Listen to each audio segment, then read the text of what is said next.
In part 1 of my intervention of the SAPS policy dialogue, convened by Professor Ibo Mandaza on 19 March 2026, I argued that Zimbabwe's problem is not the absence of resistance, but its fragmentation. Talabana Mashkobran Wachinzi, will the 2030 agenda succeed? And what are its consequences for Zimbabwe? You will subscribe or like it on the bell icon. Tibina Mobran Wamshinzi. That argument immediately raised a harder question from the floor and from the convener.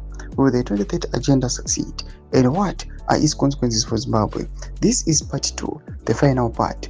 As I invite you back into the room with some further thoughts. Part 2 will the 2030 agenda succeed and what are its consequences for Zimbabwe? Thank you once again, Professor Ibo Mandaza and the team, my fellow panelists, and all who engaged so thoughtfully the discussion. Let me respond directly to the central question that emerged. Will this bill succeed? And what are its implications? This is not a fait accompli or a done deal. It remains a contested terrain. Yes, ZANU-PF appears brazen. This is not what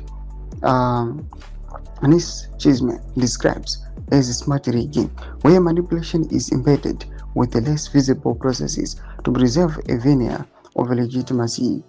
What we are witnessing here is cruder, more of it, almost a return to what I call Stone Age rigging. It is a form of constitutional manipulation that abandons subtly and in doing so generates resistance and uncertainty. We do not yet know how this will turn out.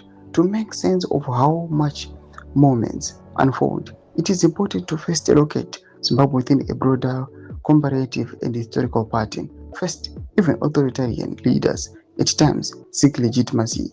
Across the continent, incumbents have turned to referendums to try to legitimize constitutional extensions, including Paul Kagame in Rwanda in 2015, Denis Sassou Nguesso in the Republic of Congo in 2015, Pierre Nkurunziza in Burundi in 2018, Alpha Condé in Guinea in 2020, and Abdel Fattah el-Sisi in Egypt 2019. In Zimbabwe, Robert Mugabe, widely condemned as a ruthless dictator, submitted constitutional questions to referendums in 2000 and 2013. Historically, even the barbaric, racist, and violent religion in Zimbabwe rhodesian regimes used referendums to try to manufacture a veneer of legitimacy for white minority rule. This is not to legitimize such colonial instruments. It is to show that even deeply unjust regimes sought to simulate some consent.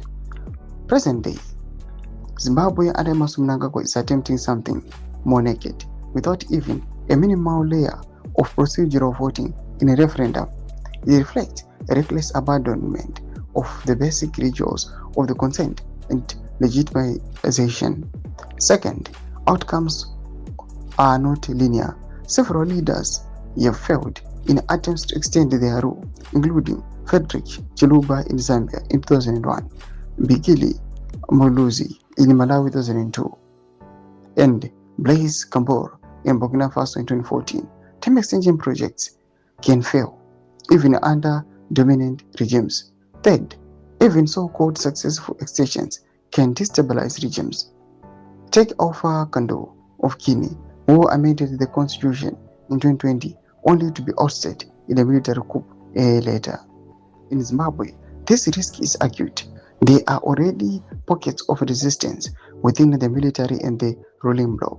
The incumbency legitimacy is already fragile, following contested results of 50.8 in 2018 and 52.2 in 2023. Though my developments are good pangwa ide panauze ma amendments kuti are they going to succeed? Pana comment section bedu za fundura imo today pamsavre chitko ichi. So subscribe or like it on the bell icon.